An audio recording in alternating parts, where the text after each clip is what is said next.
morning. Good morning. Tell me about a typical day for you. What sort of tasks and instructions, what do you do during the day? Well, I'm a one-on-one, so for basically the whole day I'm with the same student. Mm-hmm.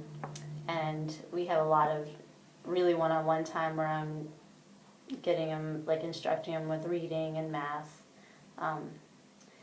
He goes to speech, which now I'm doing until they hire someone. He sees the SLP on Monday, so I know how to do that. And then he goes to a special educator for about a total of, I don't know, 30 minutes a day. And then the rest of the day it's him and I. And a lot of it is behavior and just reminding him to stay on task. Stuff like that, and really encouraging independence. Like I have him do a lot of his own transitions, and I just meet him where he's going. So you're providing all of his instruction. Is his instruction specialized instruction? It is specialized instruction, but I do get some materials from the special educator. Some of it I've created from stuff she's given me. Mm-hmm. But yeah, I do a lot of stuff on my own. Does she give you lesson plans to go off of? Not really. And I know, like, that's how people see it, but I think I've been here with like the same student for 4 years, and she sees what I give her everything I'm doing, so she has some idea, and she gives me like books and stuff, and we have the same IEP goal, so we look at that and just say like, okay, he needs to write sentences, or he needs to be doing this in math. So we're basically doing the same things at the same time, but it's not always coming from her per se. But Okay. So what kind of training have you had? I've had really good training, actually. I got to work with the autism specialist in this area when I first started here. I had no training, so I came in to see like if I wanted to be in a classroom setting, and I had a kid with autism, and I just went in and I said I really need to have I need to have training. So they started sending me to little trainings, but nothing too in depth until I got with the student I'm with now, and it was his first time out of school, so they kind of opened up this other school across town. There's just him and I. There's another kid on the spectrum with a one-on-one, and then Catherine Whitaker, the specialist. And it was like 2 weeks of intensive training with the student and without the student. So we would like observe her, and then she would observe us, and it was just like really hands-on, amazing. It was 24/7 of Autism 101. It was really invaluable. I think it's really good. Good. What other kind of training have you had?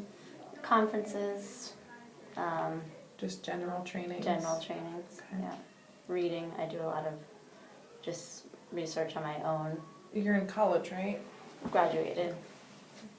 You graduated? Yes, with my early ed. So there was some those classes I saw it. Yeah. They're okay. But what training do you wish you had? well, I really think that as this persists, we need to have trainings on like how children on the spectrum are affected by puberty. I think it could get a lot of kids in trouble if people don't understand that might look a little bit different. And just, it's pretty much the same stuff over and over, which makes sense, but just as times change and studies come out, just to kind of just really focus on training and like next steps. So it's always like the beginning, so what's next? What would be reasonable?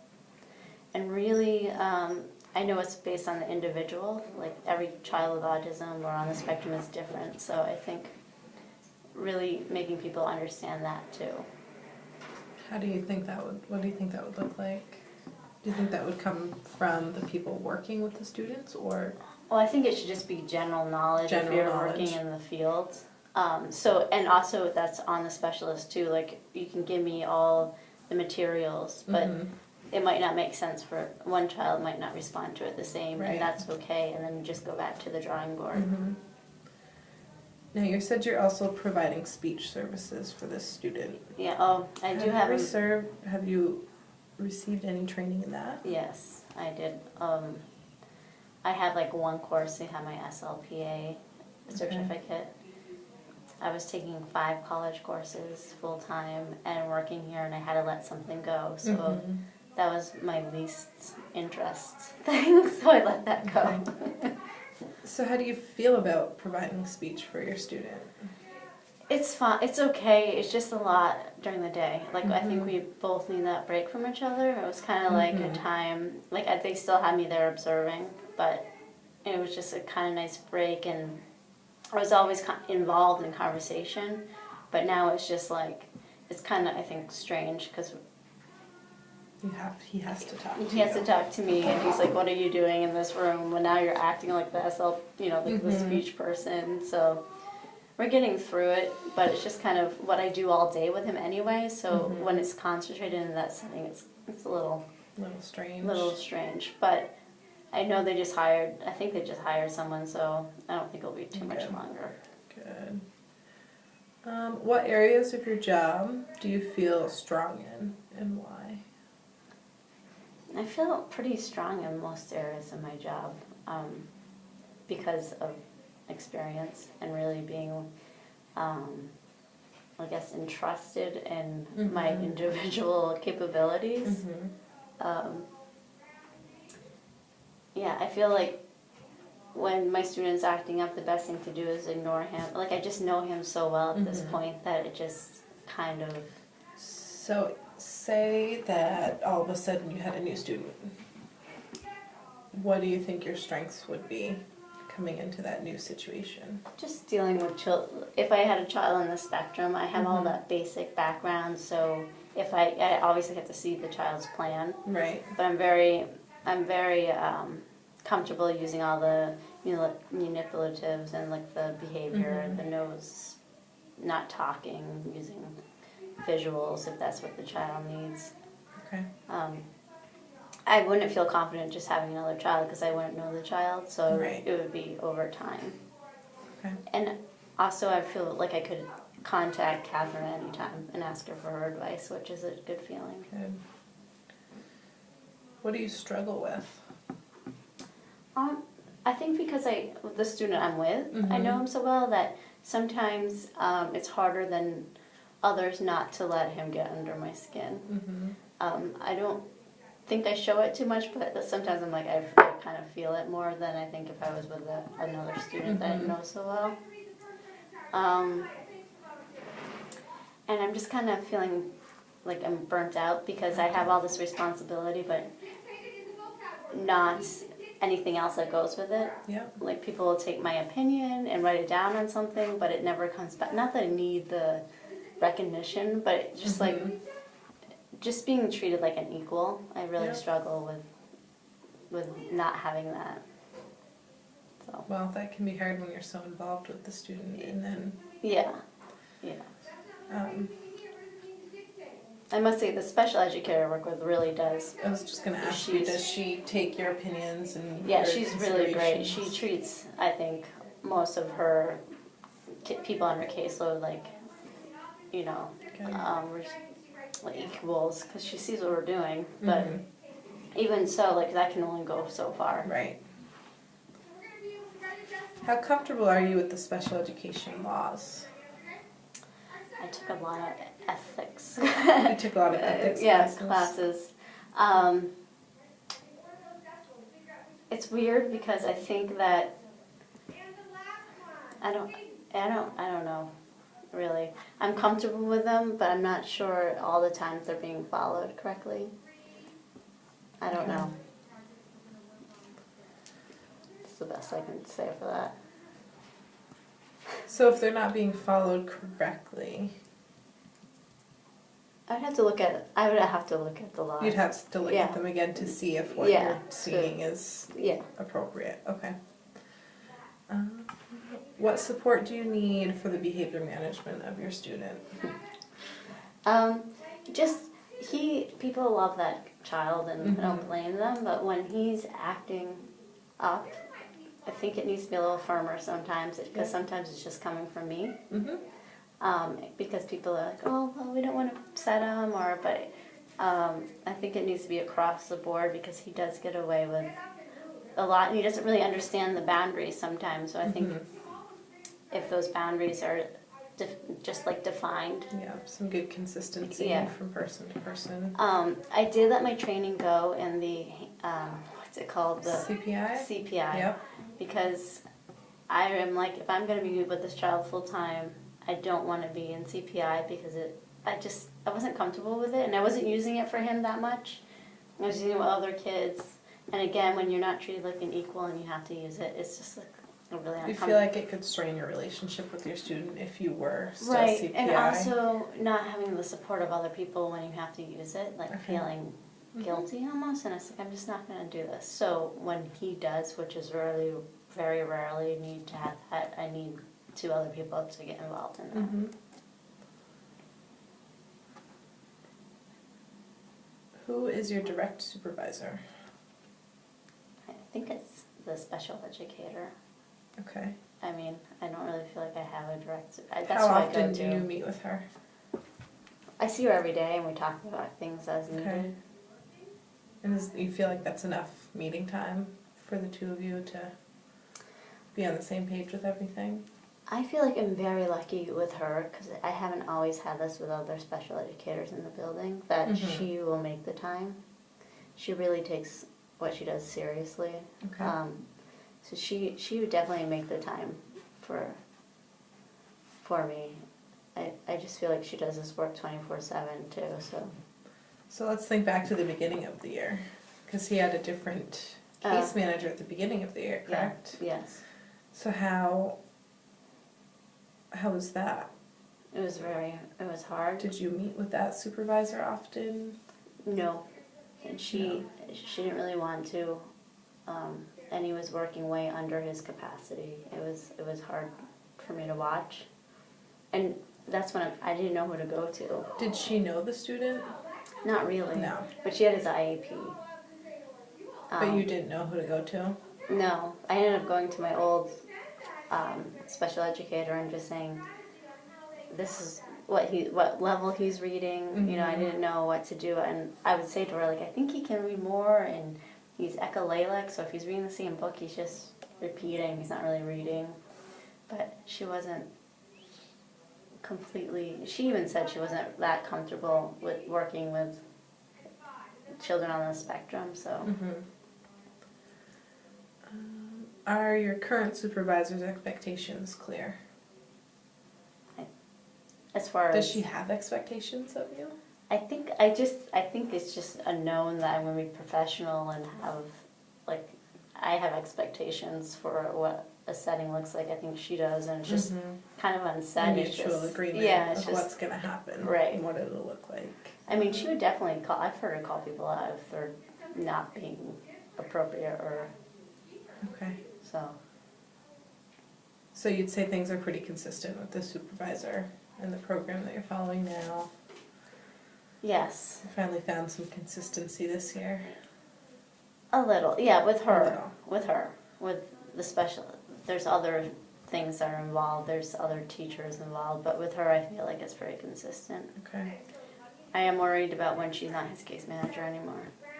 I'm not planning on doing this forever. Right. So I'm worried that someone else may argue with him, which will just cause a huge ordeal, or have lower expectations. Yep. Which really, I think he can do a lot, and he needs to be challenged, and I can see that kind of sliding, because I've seen it before. I'm just going off experience. Right. Is she readily available for you if you were to leave this room right now because you had a problem? Would she be able to accommodate? I think so. I mean, she might have a child, so that might get into her hours, but she would definitely make the time. As long as she wasn't like at a sped meeting or something. Yeah. So if your student were to have a meltdown, Mm-hmm. is she readily available at those points in time, or is it up to you It's kind of up to me. figure it out? Well, Like the crisis management piece of it. it depends. Who does the crisis management? We both do. I think it's mostly on me. Mm-hmm. And there's times where I just know if I called someone else in, it would make it a bigger issue. So we just kind of let it go. If it's something where he's harming himself or hitting others or just completely out of control, Mm-hmm. then I would call her for assistance. Or he's funny because I can usually get him to the room, Mm-hmm. and then once he's in the room, she sometimes, like, that's when the CPI stuff takes Mhm. place, or, you know, we both are like, go sit in your beanbag, go take a break. Yeah. But throughout the day, I don't necessarily rely on anyone else, unless it's severe. Okay. How do you feel about the readiness of other adults in the building when dealing with your student? Do You feel like that your supervisor has done a good job relaying his plan to the people that need to know his plan? I don't know. I'm not You don't allowed to know. go to the meetings. I can say in general, I've asked for a whole school meeting about autism Mhm. and the spectrum, just because when I first started, it was really bad. Mm-hmm. It wasn't even. It was just bad all around. Like, people, the way that these kids were getting talked to, about manners, and just like the comments. It was. I think it's better now, but I still think that people don't really understand, or they want to be like friends with the child, so Mhm. they'll maybe push conversation when it's not appropriate, or yeah, or just make little comments in the hallway that kind of throw them off. Mm-hmm. So you definitely feel supported with your supervisor. I do. She's the person I go to. I don't go to anyone really else. She's the one that knows my student the best. And then the supervisor you had at the beginning of the year, you didn't feel as supported. I didn't even consider my supervisor. You didn't? No. Who did you consider your supervisor at the beginning of the year? Just nobody? I don't know. Just kind of in limbo? Yeah, like a principal, maybe. The principal? Which, Well, not we really, didn't the have one vice of those principal. either. The vice principal. No, and it's on me too. I mean, it was a matter of just not being, I don't know. It was hard. Okay. It was not the first time it's happened. When I first started, though, it was a lot of like the principal and the vice principal were your supervisors, and then Mm-hmm. like the special educators were sign your time sheets, but it wasn't like they were. Supervising what you did. Yeah. That's a lot for the principal and the vice principal. Yeah, but I don't, as far as supervision goes, like, Mhm. the word supervisor, it's different in this setting than I think in other places, at Mhm. least in my position. I don't feel like, You're being supervised. yeah, so much. I mean, I know I do notes and I bring everything to special educator. And I respect her a lot, and it sounds really bad, but there were some that they just weren't respecting the children in the room at the Mhm. time, so I didn't have a lot of respect for that Mhm. individual. I know it sounds awful, but it was just kind of like, it's one of those things. It's really hard to get by when you're, well, I guess I probably didn't feel respected, and then it Mm-hmm. kind of transferred over. Yeah. So how would you like to be supervised, supported, or collaborated with? You talked a lot about how you like your supervision and you feel supported. Collaboration, though. Well, I think it's ridiculous that I'm not invited anymore to the IEP meetings, Mm-hmm. or like if parent-teacher conferences. It's just really weird that I'm not asked to be there, and it's because they don't want to pay for that. But And you feel you should be there because I work with the student the most. I'm with them all the time. I think I have a different role than most paraeducators. I really do. You really know the ins and outs of the student and Yeah. what he's doing academically. Yeah. When he goes for the 30 minutes in the special education room, what is he doing there? He's doing reading and math. Reading and math. Yeah. You've seen a copy of his IEP? Yes. I have. And that's something, I think this year was the first year I actually just got the IEP and it like handed to me. In the past I had to be like, can I see an IEP? And when I first started, they're like, no. And I was like, I need to see something. But I was under different, I guess, supervision or SPED teachers. Okay. So you said you plan your own lessons. You instruct him. You I provide the instruct instruction. them. I mean, it's based around, I guess, what I see the special educator doing. Okay. And it's based on like what she's doing. Yeah, so it's based on something, but it's not directly coming from her per se. Sometimes they'll get books. Right now I have reading and I know. Right now I have reading instruction, like reading stuff that she gave me for him to do. Okay. I've added on to it just because yeah. So you're confident in delivering the academic support? Actually, it's academic instruction that you're delivering, right? I guess, I mean, I'm sure it's supposed to be called support, but I think But he's only receiving it through you, correct? right. I mean, he gets the reading, and he has science in the classroom. But Some math. Yeah. What about math? Math. Is that all you? It's based around what we have decided is the best thing to do with him. Okay. But sometimes I'm coming up with this stuff. And that's something you feel confident in? Yes, but he's a fast learner, so I think sometimes everyone feels like, okay, what's next? He's 2 steps ahead of you. Yeah, and bored easily, so you can't keep just doing the same. Yeah. Is it ever confusing to figure out your role in the gen ed classroom? Like, so in science, he's in the classroom for science. Is that? No. No. Has it ever been in the past? In any other classrooms, figuring out? No, I think a lot of people just rely on me to work with him. People are, I think, comfortable with, they're just used to me being with him, so they kind of let that happen.